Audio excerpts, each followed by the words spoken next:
আগামী জাতীয় নির্বাচন কখন হবে সে বিষয়ে সিদ্ধান্ত জানার জন্য রাজনৈতিক দল ও জনগণের মধ্যে বিপুল আগ্রহ রয়েছে। আমি বারবার বলেছি, এই নির্বাচন ডিসেম্বর থেকে আগামী বছরের জুনের মধ্যে অনুষ্ঠিত হবে। এই সময়ের মধ্যে দেশের নির্বাচন উপযোগী পরিবেশ সৃষ্টির জন্য যা যা করা দরকার সরকার তাই করছে। এখানে মনে রাখা জরুরি, বাংলাদেশ স্বাধীনতার পর থেকে যতবার গভীর সংকটে নিমজ্জিত হয়েছে তার সবগুলোরই প্রধান কারণ ছিল ত্রুটিপূর্ণ নির্বাচন। ত্রুটিপূর্ণ নির্বাচন প্রক্রিয়ায় বারবার ক্ষমতা কক্ষিগত করার মধ্য দিয়ে একটি রাজনৈতিক দল বর্বর ফ্যাসিস্টে পরিণত হয়েছিল। এই ধরনের নির্বাচন যারা আয়োজন করে তারা জাতির কাছে অপরাধী হিসেবে চিহ্নিত হয়ে যায়। এমন নির্বাচনের মধ্য দিয়ে যে দল ক্ষমতায় আসে তারাও জনগণের কাছে ঘৃণিত হয়ে থাকে। এই সরকারের একটি বড় দায়িত্ব হলো একটি পরিচ্ছন্ন, উৎসবমুখর, শান্তিপূর্ণ, বিপুলভাবে অংশগ্রহণের পরিবেশে একটি নির্বাচন অনুষ্ঠান করা, এমন একটি নির্বাচন আয়োজন করা যাতে করে দেশ ভবিষ্যতে নতুন সংকটে না পড়ে। এই জন্য সবচেয়ে বেশি গুরুত্বপূর্ণ হলো প্রাতিষ্ঠানিক সংস্কার। যেই প্রতিষ্ঠানগুলো নির্বাচনের সঙ্গে সরাসরি জড়িত সেগুলোতে যদি সুশাসন নিশ্চিত করা না যায় তাহলে ছাত্র জনতার সকল আত্মত্যাগ বিফলে যাবে।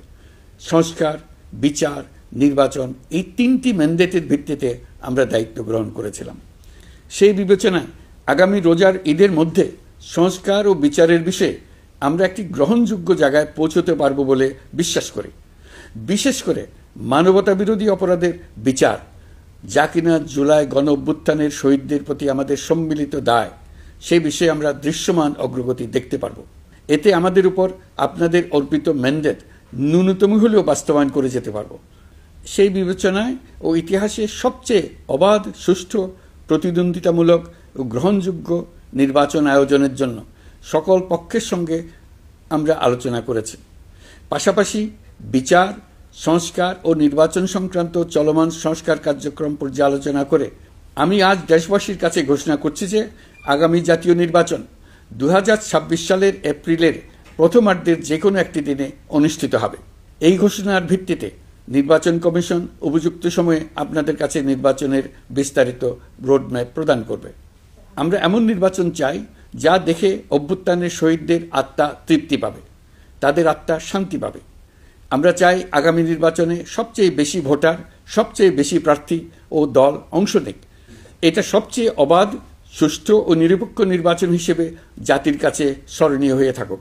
1.5 যুগ পরে দেশে সত্যিকারের একটি জনপ্রতিনিধিত্বশীল সংসদ গঠিত হবে। বিপুল তরুণ গোষ্ঠী এবার জীবনে প্রথম ভোট দেওয়ার সুযোগ পাবে। এসব লক্ষ্যে প্রয়োজনীয় সকল পদক্ষেপ নেওয়ার জন্য আমরা জাতির কাছে অঙ্গীকারবদ্ধ। আমি দেশবাসীর প্রতি আহ্বান জানাই, আপনারা সকল রাজনৈতিক দল এবং আপনাদের এলাকার প্রার্থীদের কাছ থেকে সুনির্দিষ্ট অঙ্গীকার আদায় করে নেবেন যেন আগামী সংসদের প্রথম অধিবেশনেই যেসব সংস্কারের প্রশ্নে ঐকমত্য অর্জিত হয়েছে তা কোনো প্রকার কাটাছেঁড়া ছাড়াই যেন তারা অনুমোদন করেন। আপনারা ওয়াদা আদায় করে নেবেন যে তারা বাংলাদেশের স্বাধীনতা, সার্বভৌমত্ব, আঞ্চলিক অখণ্ডতা এবং জাতীয় মর্যাদার প্রশ্নে কখনো কোনো প্রকার আপোষ করবেন না এবং দেশের বাইরের কোনো শক্তির কাছে দেশের স্বার্থ বিকিয়ে দেবেন না। আপনারা তাদের কাছে সুনির্দিষ্ট প্রতিশ্রুতি আদায় করে নেবেন এই মর্মে যে তারা কখনোই কোনো অবস্থাতেই আপনাদের গণতান্ত্রিক অধিকার ও মানবিক মর্যাদা ক্ষুণ্ণ করবেন না। আপনারা তাদের কাছে অঙ্গীকার আদায় করে নেবেন যে তারা সম্পূর্ণ সততা ও স্বচ্ছতার সাথে দেশ পরিচালনা করবেন এবং সকল প্রকার দুর্নীতি, দলীয়করণ, টেন্ডারবাজি, সিন্ডিকেটবাজি, চাঁদাবাজি, সন্ত্রাসী কর্মকাণ্ড ইত্যাদি গণবিরোধী কাজ থেকে নিজেদেরকে সম্পূর্ণভাবে মুক্ত রাখবেন।